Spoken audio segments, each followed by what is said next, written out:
Amigos de Canal 7, nuestro canalcito, amigos de Radio Mediterránea, amigos de nuestro portal de noticias, bienvenidos al informativo más confiable del norte de Córdoba. Es un gusto estar junto a usted. Primero, este hecho que generó mucha preocupación en nuestra comunidad, este hecho policial, donde el mismo parte de prensa hace referencia respecto que a urgencias de nuestro hospital se hizo presente una mujer de 24 años quien decía que había tenido una pérdida de embarazo y fue clínicamente asistida. Y se constató que esta mujer de 24 años dio a luz y que más tarde se hace presente una señora, aparentemente su progenitora, de 53 años de edad, con un bebé que sería presuntamente la hija de esta joven, de 24 años. No voy a juzgar la actitud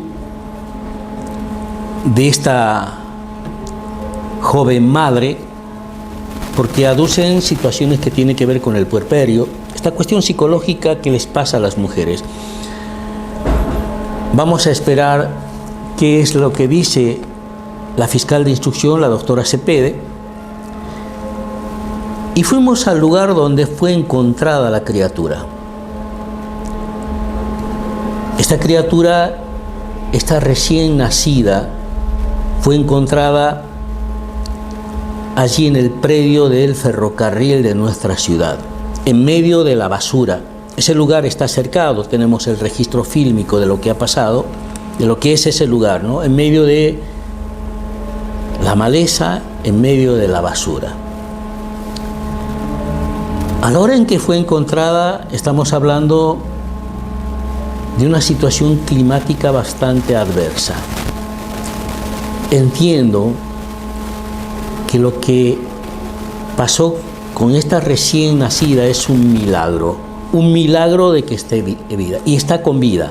Fue atendida de forma urgente en el Hospital Romagosa de nuestra ciudad y posteriormente la estabilizaron y fue trasladada inmediatamente a un hospital de Córdoba capital.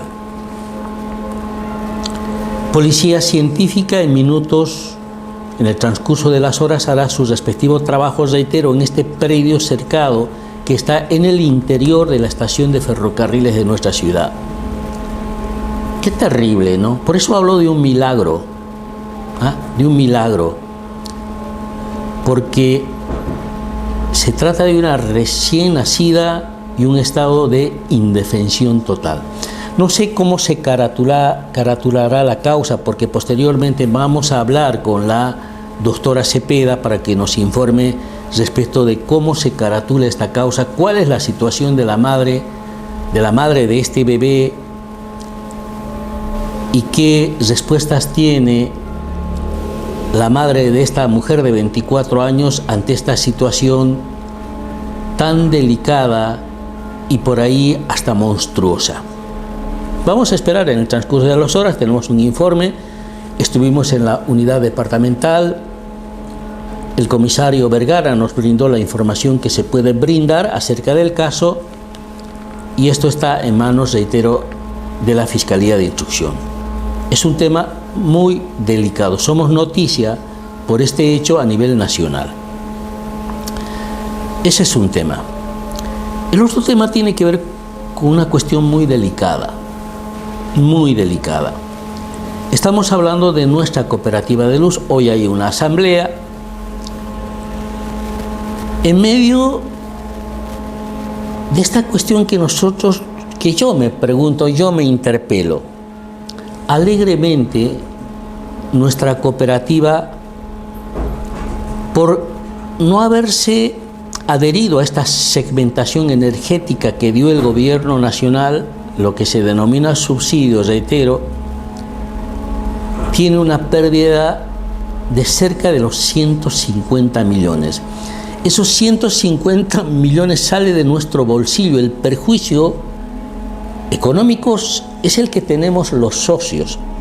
Y a esto me voy a remitir y voy a dar algún tipo de datos. El señor Freddy Soria, que estaba a cargo de el trámite administrativo respecto a esta segmentación energética, se enfermó y no hubo continuidad. Es decir, que el personal administrativo, el mismo Consejo de Administración, no hizo el seguimiento de este trámite de tipo administrativo, porque la cooperativa perdió, reitero, aproximadamente 150 millones. Y a alguien en forma ligera, y pensando seguramente en darle trabajo a un familiar, se le ocurrió echar a Freddy Soria. Inmediatamente se dieron cuenta de que, porque en esto hay que ser precisos, intervino el sindicato de Luz y Fuerza, un sindicato que tiene muchísimo peso en nuestra provincia. Y del sindicato entendieron que el hecho de echarlo a Freddy Soria tiene un costo para nuestra cooperativa superior a los 50 millones. Pero sí, el agravante es que si lo echaban a Freddy Soria, inmediatamente deberían renunciar el asesor, que es Foresi, el presidente de la cooperativa, que es Martínez, el síndico, que no le rinde cuentas a nada, que es Cardoso, y algunos empleados que pertenecen a esa área de administración, algunos que están acomodados y sacan un fuerte rédito económico de esta suerte de administración sospechosa.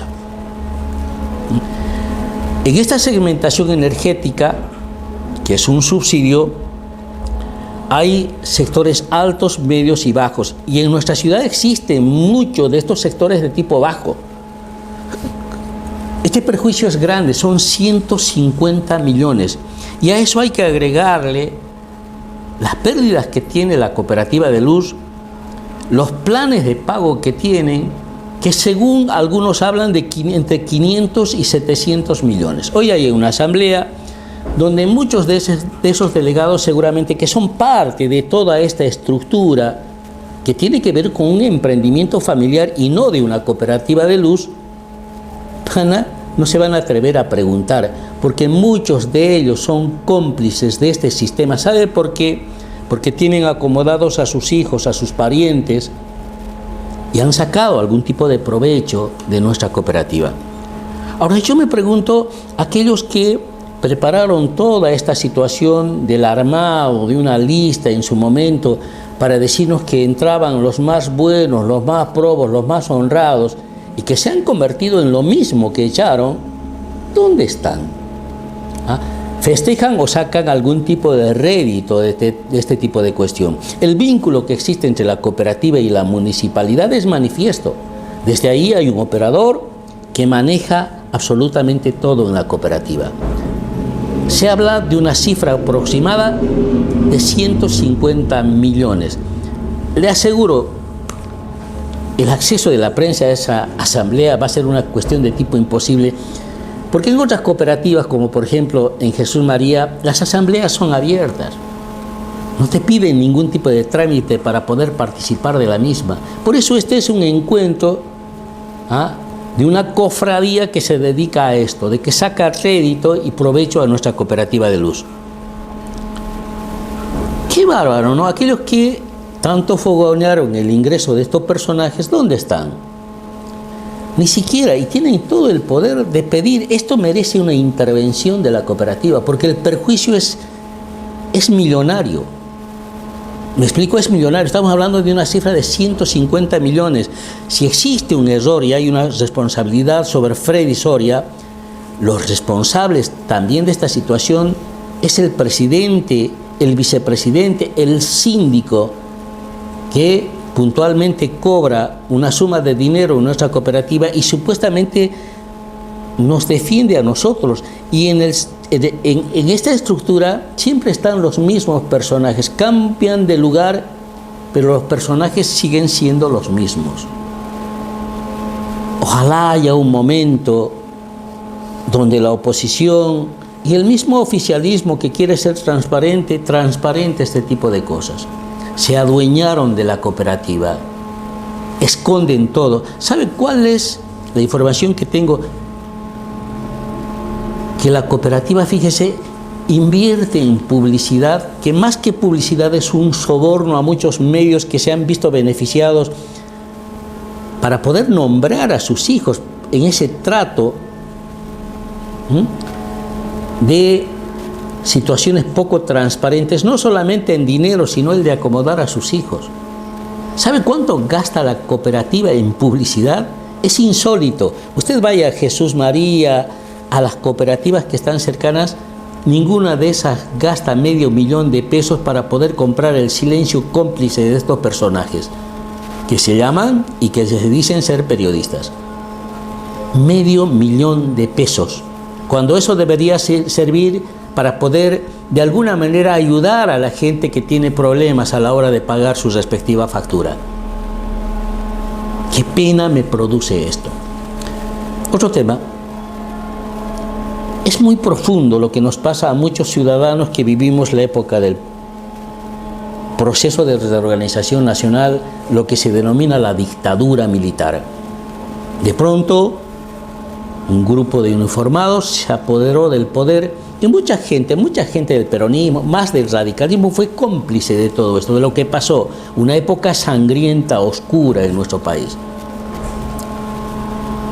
Y felizmente vino la democracia, más por torpeza de quienes dirigían en ese entonces los destinos del país que por una fuerza política que impulsara esto. Por eso reconozco el papel de aquellas mujeres que tienen el pañuelo blanco a la hora de poder lograr este sistema político que es la democracia, que tiene sus defectos, pero es el mejor sistema político que podemos elegir los ciudadanos a la hora de poder tener derechos, el Estado de Derecho, la vigencia de la Constitución, la vigencia de los 3 poderes. En nuestra pequeña aldea, siempre me ocupo de mi pequeña aldea, hay un documento que la mayoría de los partidos políticos van a sacar en minutos más. Y está bien que así lo haga, porque ese es nuestro compromiso con la democracia. Que el nunca más siempre esté vigente, a pesar de esas ideas maquiavélicas, de esas ideas perversas de poder imponer otro tipo de sistema que conculque los derechos de los ciudadanos. Estamos viviendo una situación muy delicada en el país, muy delicada, pero que eso no sea motivo para poder desestabilizar este sistema de tipo político. Vamos a la presentación de las noticias.